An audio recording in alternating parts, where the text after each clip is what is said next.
नमस्कार दोस्तों, मैं हूं भीम सिंह और जोधपुर में आप सभी का स्वागत है। आज हम आपको दिखाने वाले हैं जोधपुर का सुप्रसिद्ध मेहरानगढ़ का किला, जो कि आपको दिखाई दे रहा है। यह किला बहुत सुंदर है और इसमें देखने के लिए बहुत सारी चीजें हैं। इस किले की नींव रखी थी राजपूत शासक राव जोधा जी ने 1459 में। It is one of the large fort in the country, यानी यह दुर्ग भारत में स्थित सबसे बड़े किलों में से एक है। इस किले में देखने लायक बहुत कुछ है, जैसे कि शीश महल, मोती महल, फूल महल, शास्त्रागार, पालकी खाना, दौलत खाना और किले की दीवारों पर तैनात प्राचीन तोपें और चामुंडा माता का मंदिर और बहुत कुछ। इस किले की एक इंटरेस्टिंग ऐतिहासिक कहानी है, जो कि एक सच्ची घटना है, जिसे मैं आपके सामने कुछ ही देर में प्रस्तुत करूंगा।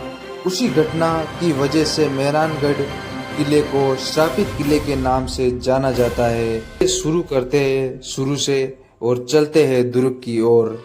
जोधपुर में स्थित मेहरानगढ़ फोर्ट तक पहुंचना बहुत ही आसान है, चाहे आप पब्लिक ट्रांसपोर्ट का यूज करके यहाँ पहुंचे या अपना पर्सनल व्हीकल लेकर यहाँ पहुंचे। किसी भी तरह आप यहाँ पहुंच सकते हैं। और अगर आप अपना पर्सनल व्हीकल यहाँ लेकर आते हैं तो ये है यहाँ का पार्किंग एरिया, और यहाँ पर अपना व्हीकल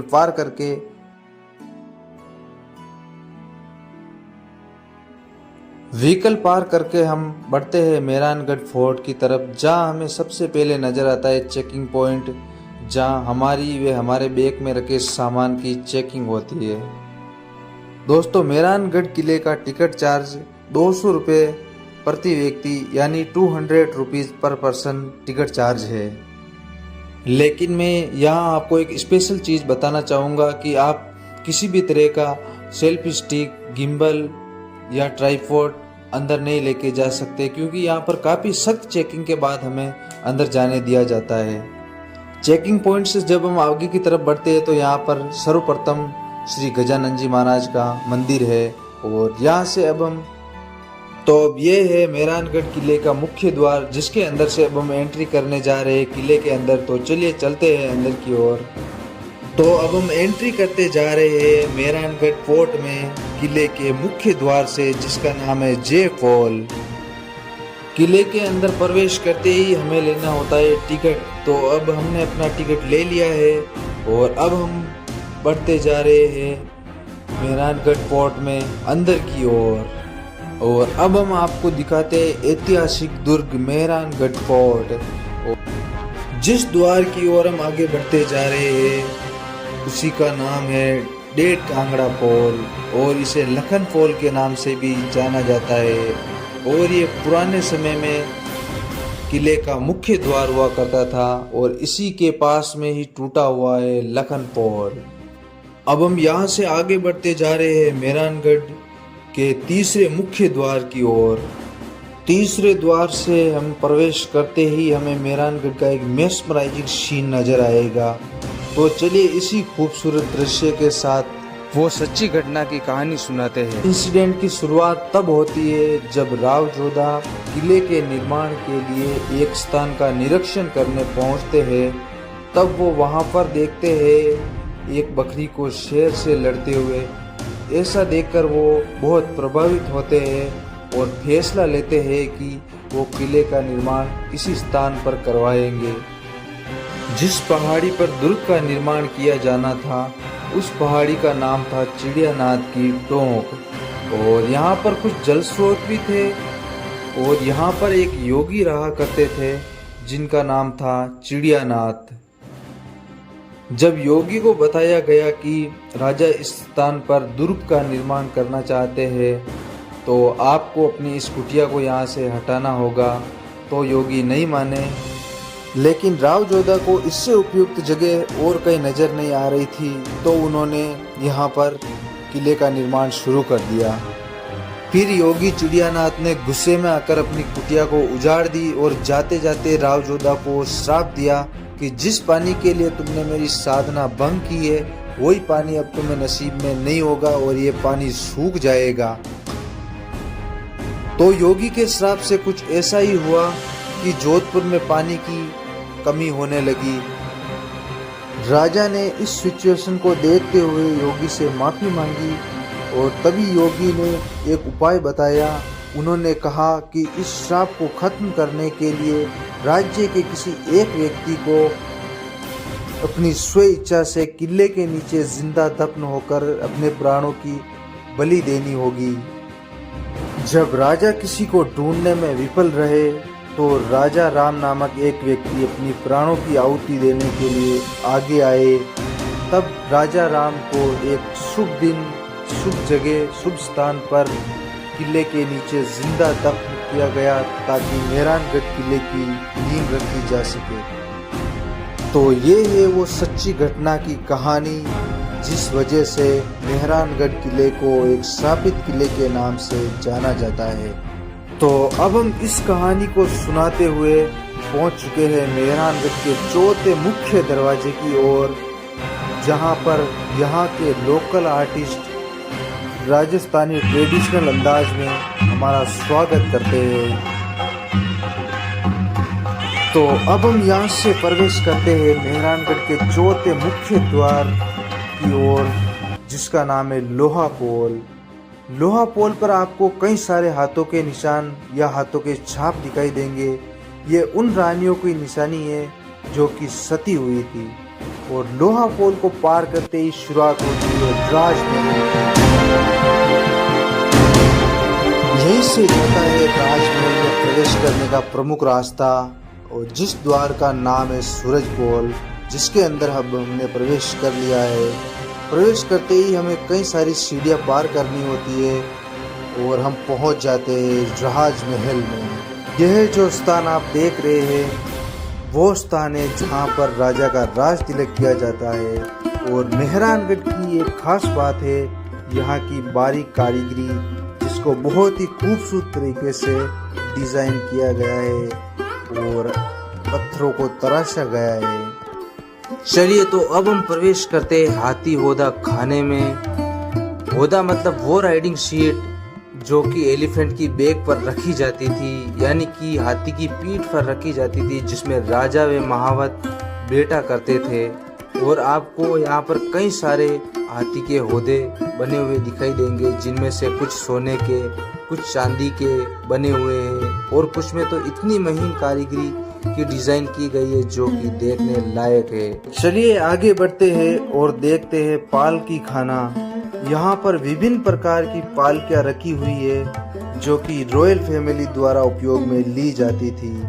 और ये जो आप स्पेशल पालकी देख रहे हैं ये शादी के दौरान उपयोग में ली जाती। तो अब हम पहुँच चुके हैं दौलत खाना चौक, और यहाँ से जब हम बीच में खड़े होकर देखते हैं तो इस तरह का खूबसूरत नज़ारा हमें दिखाई देता है। तो चलिए प्रवेश करते हैं दौलत खाना में अंदर की ओर और दिखाते हैं आपको यहाँ की कुछ ऐतिहासिक चीज़ें। ये जो आप मेरे सामने पालकी देख पा रहे हो, इसमें प्योर सोने का काम किया गया है। इसमें लकड़ी के स्ट्रक्चर के ऊपर प्योर गोल्ड का वर्क किया गया है। और भी कई सारी इंटरेस्टिंग चीज़ें हैं, जैसे कि महाराजा अजीत सिंह जी की तलवार, मुगल बादशाह अकबर की तलवार। इसी के साथ ही कई सारी ऐतिहासिक चीज़ें हैं, जैसे कि पुरानी ढाल, तलवार, बंदूकें, ताले, सिक्के और भी बहुत कुछ। तो चलिए अब आगे बढ़ते हैं दरबार की ओर, जहाँ पर कंट्री लाइफ इन मारवाड़ को पेंटिंग्स में दर्शाया गया है। महाराजाओं के सभापतित्व में जो सभा लगती थी उन्हें दरबार कहा जाता था, और इन सभाओं में ठाकुर व राजाओं के अधिकारीगण भाग लेते थे। थार के रेगिस्तान में स्थापित राठौड़ राजवंश की राजधानी जोधपुर थी। राठौड़ के राजकाल में कला, संस्कृति, साहित्य और संगीत का निरंतर विकास हुआ था। तो गाइस चलिए अब चलते हैं हम यहाँ से मेहरानगढ़ किले में ऊपर की ओर। अब हम पहुँच गए ऊपर की ओर। यहाँ पर काफ़ी सारे टेंट लगे हुए हैं जो कि राजा महाराजाओं के ठहरने के लिए व्यवस्था की जाती थी। जब राजा शिकार करने के लिए जंगल में जाया करते थे तब वहाँ पर इस तरह के टेंट लगाए जाते थे और ये कारपेट बिछाया जाता था। राजा के ठहरने की व्यवस्था की जाती थी। यहाँ पर पास में स्थित है शीश महल, जहाँ पर उपयोग किए गए शीशे उत्तल आकार के हैं कि रंगीन पन्नी और पेंट के साथ डिजाइन किए गए हैं। दीपक की रोशनी में झिलमिला उठते थे। प्लास्टर में बने विभिन्न धर्म चित्रों को इन दर्पणों के साथ अच्छी तरह से पूरक किया गया है, जो कि उस समय की कला पर धर्म और संस्कृति का मजबूत प्रभाव दिखाते हैं। कई सजावटी पैनल जैसे भगवान ब्रह्मा, श्री राम, भगवान शिव, माता पार्वती और बांसुरी बजाते हुए भगवान श्री कृष्ण आदि जैसे देवी देवताओं को प्रदर्शित करते हैं। ये कमरा महाराजा अजीत सिंह जी का शयन कक्ष था, जिन्होंने 1679 और 1724 के बीच जोधपुर पर शासन किया था। अब हम पहुंच चुके हैं मेहरानगढ़ दुर्ग में स्थित फूल महल में। फूल महल का निर्माण महाराजा अभय सिंह जी ने करवाया था। इसकी छत पर अत्यंत ही आकर्षक फूल पत्तियां, राज परिवार के सदस्यों के चित्र, कुल देवी देवता आदि असली सोने के काम से चित्रित करवाया गया है। 36 राग रानियों का चित्रांकन अत्यंत ही अद्भुत है। इस चित्रांकन में लाल, पीले, सफेद और आसमानी रंग का प्रयोग अत्यंत ही सुंदरता से किया गया है। छत में 4 स्थान दर्पण से जुड़े हुए हैं और महाराजा तख्त सिंह के 10 राजकुमारों में से 9 के रंगीन चित्र छत पर बने हुए हैं। पूर्व उत्तर की खिड़कियों के बीच भगवान द्वारिकाधीश श्री कृष्ण का सुंदर चित्र बना हुआ है, जो कि मारवाड़ के महाराजाओं का वैष्णव धर्म के प्रति आस्था का प्रतीक है। फूल महल असंख्य उत्सवों व आयोजनों का साक्षी रहा है। फूल महल की छत इतनी आकर्षक है कि उसे किसी की नजर न लगे, इसलिए छत पर काले धागों के गुच्छे चारों कोने पर लटकाए गए हैं। इस महल में दरबार भी लगते थे और नृत्य की महफिल भी होती थी, इसलिए इसे नृत्य कक्ष भी कहते थे। चलिए आगे बढ़ते हैं और देखते हैं मेहरानगढ़ दुर्ग में स्थित आर्मरी, यानी वो स्थान जहां पर अस्त्र शस्त्र संग्रहित करके रखे हुए हैं। यहाँ पर आपको दिखाई देंगे युद्ध में प्रयोग किए जाने वाले कई सारे वेपन्स, जैसे कि बंदूकें, खंजर, कटार, ढाल, तलवार, हेलमेट, कवच और भी बहुत कुछ। पहुंच चुके हैं तख्त विलास में। इसका निर्माण महाराजा तख्त सिंह जी ने करवाया था। ये उनके रहने का स्थान हुआ करता था। महाराजा तख्त सिंह जी, जिनका शासनकाल 1843 से 1873 तक रहा, और ये जोधपुर के आखिरी शासक थे जो कि मेहरानगढ़ दुर्ग में रहे। विलास को काफी इंटरेस्टिंग तरीके से बनाया गया है, जिसमें traditional as well as modern यानी ब्रिटिश के समय के आर्किटेक्चर देखने को मिलते हैं। तख्त विलास में काफी खूबसूरत पेंटिंग्स है जो कि दीवारों और छत पर की गई है। तख्त विलास से आगे बढ़ते ही यहाँ पर हमें एक बालकनी दिखाई देती है, जहाँ से जोधपुर शहर व किले का निचला हिस्सा दिखाई देता है। यहाँ से वो मार्ग दिखाई देता है जिसकी चढ़ाई करते हुए हम किले के ऊपर तक पहुँचे हैं। चलिए अब आगे बढ़ते हैं और अभी हम प्रवेश कर चुके हैं मेहरानगढ़ दुर्ग में जनाना सेक्शन में। राजपूत राजमहल, जहाँ पर रानियों, राजमाताओं और राजकुमारियों और पासवानियों का निवास स्थान हुआ करता था, उसे जनाना कहते थे। जोधपुर व अन्य राजपूत राजधानियों में पर्दे की प्रथा प्रचलित थी। जनाना में प्रवेश निषेध था, केवल महाराजा व निकटतम संबंधित ही जनाना में जा सकते थे। राज परिवार की महिलाओं को अपने निजी खर्च के लिए गांव प्रदान किए गए थे। अनेक रानियों व पासवानियों द्वारा लोक हितार्थ के लिए मंदिर, कुएं, बावड़ियों का निर्माण करवाया गया था। राजघरानों में होने वाले विवाह, जन्मदिन एवं त्योहारों पर होने वाले उत्सवों का संचालन स्वयं रानियां किया करती थी। ऐसे अवसरों पर काफी सेवादारों व धन की अत्यंत आवश्यकता रहती थी, जो कि जिसका प्रबंध स्वयं रानियां किया करती थी। महाराजा मान सिंह एवं तख्त सिंह के समय में बने चित्र ये दर्शाते हैं कि रानियां शिकार व चौगान के खेलों में सक्रिय रूप से भाग लेती थी। जनाना सेक्शन में मेहरानगढ़ दुर्ग का एक सबसे बड़ा रूम है, जिसका नाम है मोती महल। इसका नाम मोती महल बिल्कुल सही है। इसकी दीवारों पर जो प्लास्टर है उसकी स्मूथनेस इतनी अच्छी है कि जैसे एक मोती हो। इस महल के प्लास्टर में उपयोग किया गया है सी शेल का, यानी शंख व सीपियों के फाइन पाउडर का चूने के साथ उपयोग करके किया गया है। जिससे दीवारें मोती समान लगती है। इस महल की सुंदरता बढ़ाती है यहाँ के रंगीन कांच व खिड़कियाँ। माना जाता है कि रानियां यहाँ पर बैठा करती थी और अन्य लोगों के द्वारा देखे बिना ही अदालती कार्रवाई सुना करती थी। यहाँ बड़ी फ्रेम में वीर दुर्गादास जी की पेंटिंग है। राजा है ना राजकुमार, घोड़े की पीठ पर काल चढ़ा है, मारवाड़ की ओर न देखो वीर दुर्गादास राठौड़ खड़ा है। यहाँ से हम आगे चले तो भगवान श्री कृष्ण का एक बहुत ही प्राचीन मंदिर है जहाँ पर हम दर्शन कर सकते हैं। दर्शन करने के बाद यहीं से जाता है मेहरानगढ़ दुर्ग में स्थित पैलेस से बाहर जाने का रास्ता। लेकिन अभी हमें मेहरानगढ़ दुर्ग में बहुत सी चीजें देखना बाकी है, तो चलिए आगे बढ़ते हैं। अब हम पहुंच चुके हैं मेहरानगढ़ दुर्ग में ऊपरी भाग में, जहां पर तैनात है कई सारी तोपें। तोपों के साइज और पैटर्न वेरी करते हैं कि कई तोपों की मारक क्षमता तो काफी दूर तक की है। मेहरानगढ़ दुर्ग के चारों ओर इसी तरह से तोपें तैनात रखी जाती थी दुश्मन पर आक्रमण के लिए। तो चलिए अब आगे बढ़ते हैं मां चामुंडा मंदिर की ओर।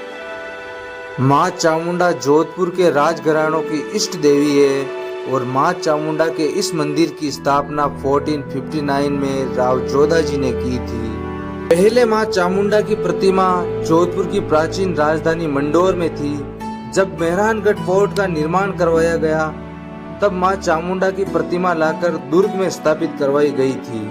पहले मां चामुंडा को जोधपुर व इसके आसपास के लोग ही मानते थे और उनकी पूजा अर्चना किया करते थे। मां चामुंडा में लोगों का विश्वास युद्ध के बाद बढ़ता चला गया। लोगों की आस्था बढ़ने के पीछे ये कहा जाता है, जब 1965 का युद्ध हुआ था तब सबसे पहले जोधपुर को टारगेट बनाया गया था।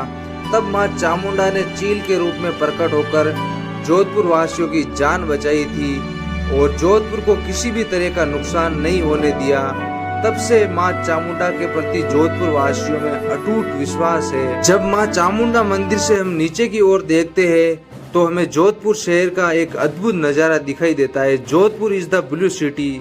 आपको अधिकतर घर नीले रंग के नजर आएंगे। ये सभी नीले घर ब्राह्मण लोगों के प्रॉपर आइडेंटिफिकेशन, यानी कि जो नीला घर होगा ब्राह्मण का होगा। नीला रंग करवाने का एक और उद्देश्य था, जोधपुर में बहुत गर्मी पड़ती थी, नीला रंग करवाने से घर के अंदर थोड़ी ठंडक बनी रहती थी। दोस्तों, जोधपुर शहर की एक खास बात है कि यहाँ पर ट्रांसपोर्टेशन बहुत इजी है। आप चाहे तो बस से आ सकते हैं, ट्रेन से आ सकते हैं, चाहे आप एयरलाइंस का यूज करके एरोप्लेन से यहाँ आ सकते हैं। बहुत आसानी से आप यात्रा कर सकते हैं और मेहरानगढ़ फोर्ट को विजिट कर सकते हैं। ये था मेहरानगढ़ का आखिरी पॉइंट। अब हम यहाँ से निकासी की ओर बढ़ते हैं। यहाँ पर आने और जाने का एक ही रास्ता है। अब हमें प्रस्थान करना होगा जिस रास्ते से अंदर आए थे।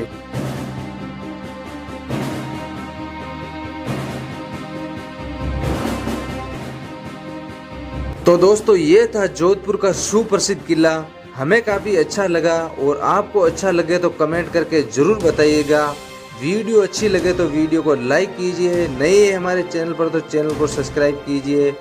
मिलते हैं ऐसी नेक्स्ट वीडियो के साथ, तब तक के लिए जय हिंद, वंदे मातरम, जय मां चामुंडा।